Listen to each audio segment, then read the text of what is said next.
Mendadak dilamar pria tampan. Part 4. Bertemu orang tua Arfan. Bagiku ini seperti mimpi, karena pemuda yang dulu membuatku kesal kini ada di depan mata. Aku tidak pernah menyangka kalau akhirnya kembali bertemu dengannya. Ia telah tumbuh menjadi sosok yang berwibawa. Stop, Rena. Jangan memujinya walaupun hanya dalam hati. Kenapa aku sepolos ini hingga bersedia memenuhi keinginan Mas Arfan? Aku kesal jika mengingat jawaban ayah tadi. Beliau sama sekali tidak mengerti dengan perasaan anaknya. Padahal tadi aku berharap agar ayah tidak memberikan izin kepada Mas Arfan karena telah membawaku ke tempat ini. Aku benar-benar bingung dengan sikap ayah. Kenapa beliau bersikap seolah-olah sudah sering bertemu dengan Mas Arfan? Aku sangat tahu kalau Mas Arfan tidak pernah menunjukkan batang hidungnya lagi setelah menuliskan surat untukku kala itu. Ini aneh, tetapi nyata. Hai Ma, coba tebak deh Fandi bawa siapa? Ya, aku tahu namanya Fandi waktu kecil. Entah kenapa sekarang berubah menjadi Arfan. Aku dan Mas Arfan kini berada di ruangan yang cukup besar. Terdapat satu set sofa coklat muda dan televisi berukuran 60 inci menempel di dinding. Siapa, Van? Tumben kamu bawa cewek. Seorang wanita paruh-baya sedang duduk di sofa depan televisi. Beliau melihat ke arah kami lalu memberikan respon kepada Mas Arfan.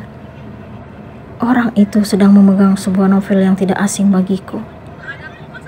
Dia gadis pujaan Fandi yang selalu Fandi ceritain bersama Tante Naya ke Mama.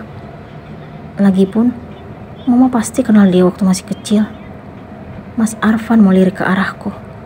Bisa-bisanya ia menceritakan diriku di belakang. Oh, Rena, teman masa kecil yang fotonya selalu kamu simpan. Udah sebesar ini sekarang. Ternyata benar kalau Mas Arfan menyimpan fotoku. Dari mana ia mendapatkannya? Iya, Mama tahu sendiri. Hanya Rena gadis yang selalu Fandi ceritain ke Mama. Aku tidak tahu apakah aku harus senang atau makin kesal terhadap Mas Arfan. Ternyata calon mantu Mama tetap cantik seperti dulu. Pantas aja Fandi gak bisa berpaling. What? Calon menantu? Kenapa Tante Cindy, mamanya Mas Arfan, menganggapku sebagai calon menantunya? Permainan apa ini? Ingin rasanya keluar dari rumah ini untuk menghindar dari suasana yang membuat hatiku tidak keruan. Aku tidak tahu harus bersikap seperti apa karena bingung menentukan perasaanku. Antara kesal dan bahagia, tiba-tiba bedanya sangat tipis. Aku mengenal Tante Cindy, tetapi kami dulu sangat jarang bertemu. Ia wanita yang sangat ramah. Setiap beliau bertemu denganku, selalu menunjukkan kelembutan. Namun, sangat berbeda dengan Mas Arfan yang jahil dan usil. Rena masih ingat sama Tante enggak? Wanita parubaya itu menyapaku. Masih Tante. Aku mengembangkan senyuman kepadanya. Sini duduk sama Tante. Aku pun menghampiri Tante Cindy, lalu mencium punggung tangannya. Beliau memintaku duduk di samping kanannya. Aku melihat novel yang digenggam Tante Cindy tadi ketika baru tiba di rumah ini. Buku tebal itu kini berada di meja. Ternyata dugaanku benar. Itu novel Kak Dilan. Aku merasa bangga dan terharu karena melihat karya pemuda yang aku cintai. Aku tidak menyangka kalau Tante Cindy juga suka membaca novel seperti diriku. Sangat berbeda dengan para tetanggaku.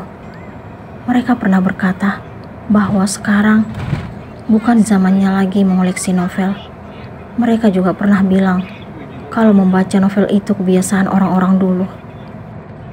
Tetanggaku menganggap hobiku sangat terbelakang. Mereka bahkan pernah mentertawakan aku saat menceritakan kisah tokoh yang ada di novel. Entah pemikiran apa yang mereka miliki hingga tega bersikap seperti itu. Saat ini, aku dan Mas Arfan sedang menyusuri jalan menuju pulang ke rumah. Beberapa jam lamanya, aku berada di rumah Mas Arfan hingga siang hari. Tante Cindy bercerita panjang lebar tentang anak semata wayangnya tersebut.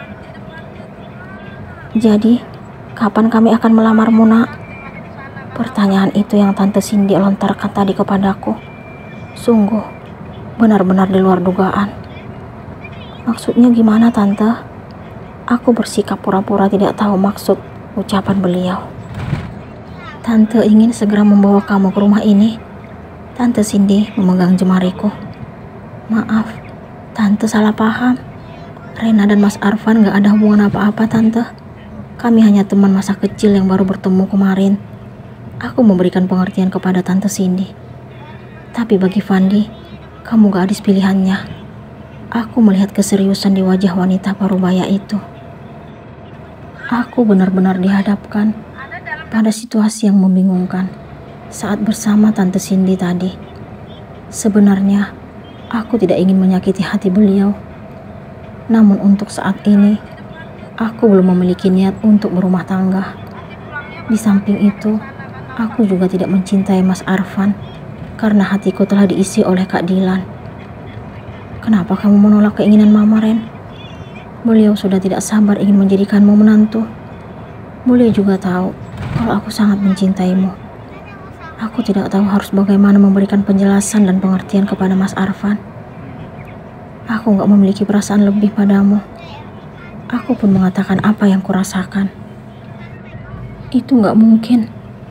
Ia selalu saja membuatku kesal." "Apanya yang gak mungkin? Bagiku, kamu itu hanya teman masa kecil." "Sebenarnya bukan teman, tepatnya orang yang sering usil dan bahkan mempermalukanku." Aku kembali mengingatkan sikapnya yang dulu terhadapku. "Apa kamu masih membenciku?" "Itu pasti." Aku memberikan jawaban dengan yakin. "Kenapa?" "Apa? Kenapa kamu bilang?" Itu pertanyaan yang gak perlu aku jawab, karena kamu pasti tahu jawabannya. Aku berusaha tegas kepadanya. "Kamu tetap cantik seperti dulu, selalu mampu membuatku terpana." Ia seolah-olah mengalihkan pembicaraan. Aku baru ingat. Sepertinya aku pernah baca pernyataan yang Mas Arfan ucapkan barusan. Tetapi di mana? Oh, ternyata di novel Kak Dilan. Apa Mas Arfan juga membaca karya pemuda yang aku cintai itu? Balasan yang gak nyambung. Dasar nyebelin. Jutek-jutek tapi gemesin. Udah tahu jutek, kenapa kamu deketin? Namanya juga cinta. Emang kamu bisa mencegahnya? Sebel. Hati-hati loh. Dari sebel nanti bisa berubah jadi.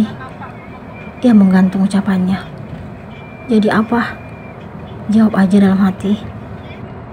Sepertinya Mas Arfan memang sengaja ingin membuatku kesal. Ternyata keusilannya itu tidak berubah sama sekali. Ia tetap saja membuatku merasa tidak tenang. Entah kenapa ayah luluh kepadanya. Benar-benar aneh. Gak penting. Turunin aku di sini. Aku mau ke toko buku. Aku meminta turun di pusat perbelanjaan Ramayana. Aku ingin membeli sesuatu di toko buku Salemba. Ia pun menepi lalu menghentikan mobilnya. Aku ikut. Ia kembali membuka suara. Gak perlu. Gak baik kalau cewek cantik jalan sendiri. Gombalanmu udah gak musim. Siapa yang gombal? Aku tidak menghiraukan Mas Arfan.